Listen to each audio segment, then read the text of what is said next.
निवळ डीनचा दोष आहे असं नाही आहे, डीनचा तर दोष आहेच. आता दोन माणसं गायब आहे सध्या. पाण्याचं वॉटर कूलर जे आहे ते इथे बंद आहे 3-4 महिन्यापासून. त्या पेशंटला पाणी भेटत नाही आणि ज्याच्याकडे जे काम दिलेलं आहे सुपरवायझरले त्यांना फोन बंद करून ठेवला आहे. आम्ही शोधतो आहे अर्ध्या तासापासून, तो हॉस्पिटलमध्ये भेटत नाही. पहिली गोष्ट. दुसरा, 1100 बेडची इथं मान्यता आहे, परंतु इथं 2000 बेड आहे. एका बेडवर 2-2 पेशंट राहावं लागतं. 75व्या वर्षानंतर सुद्धा सामान्य माणसाच्या आरोग्याची अवस्था ही अत्यंत अशा पद्धतीनं राहत असेल तर आखरी दोष द्यायचा कोणाला? आम्ही सत्तेतले आमदार आहोत.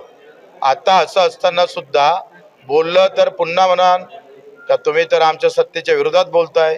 आता याच्यासाठी काही चूप राहायचं आपण? मी सांगतोय हे सगळ्या गोष्टी सरकारनं मनावर घेण्यासाठी येणाऱ्या विधान परिषदमध्ये अधिवेशनमध्ये याला ताकदीनं समोर आणू. सरकारला याच्या बाबतीत धोरण आखलं पाहिजे. तुम्ही सांगा, 2000 पेशंट आम्ही पाहतोय सध्या इथे भरती आहे आणि बेड फक्त 1100 राहत असेल तर कसं काम करणार? इथे नर्सचा स्टॉप कमी आहे, डॉक्टर कमी आहे, कसं तरी चालू आहे. कोणी बोलत नाही. ते सगळं सहन करण्याची जी क्षमता आहे ना आपली, जी ती वाढलेली आहे, इतकं सहन करतो आपण सगळेजण. कारण आम्हाला सगळ्याला जातीपाती धर्मात झंड्यात गुंतून ठेवलेले लोक आहे. त्याच्यानं आता वाढत मेला काय राहिला काय त्याचं काही राहिलं नाही. तुम्हाला अगोदर माहीतच आहे का स्ट्रेचर नव्हतं म्हणून त्या आदिवासींना खांद्यावर उचलून पेशंटला न्यावं लागलं. आणि अशी अवस्थेच्या विरोधात आता आम्ही विधान परिषद अधिवेशनामध्ये याच्यावर आवाज उठवू. मंत्री महोदय, आरोग्य मंत्र्याला त्यांच्यासमोर पण प्रश्न नेऊ.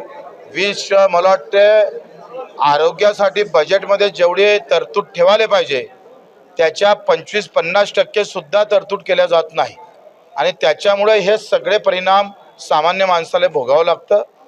आणि आता आम्ही शोधताय ते 2 माणसं भेटते काय तर. सोनवणे साहेब आले का 2 माणसं? ते अजून आले नाही.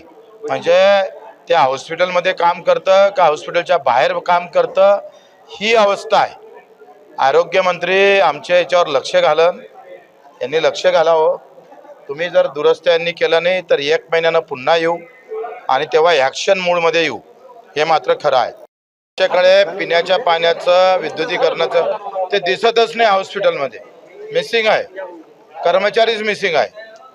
सोन कुठे आहे सांगा? सोनू 2 तास झाले आपण बसलोय. त्यांना आवाज दिला ते गायब झाले. ते फोन गायब झाले. फोन उचलून नाही राहिले. फोन उचलून नाही राहिले. ते हसून सांगतात. ते गंभीर नाही आहे, हसून सांगतात.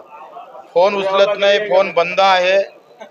सर ते कुठेतरी असेल. पण कुठं ते दवाखान्याच्या बाहेर ड्युटी करतं का? दवाखान्याच्या बाहेर ड्युटी करतं ते. तुम्ही त्यांना शोधणार आहे का?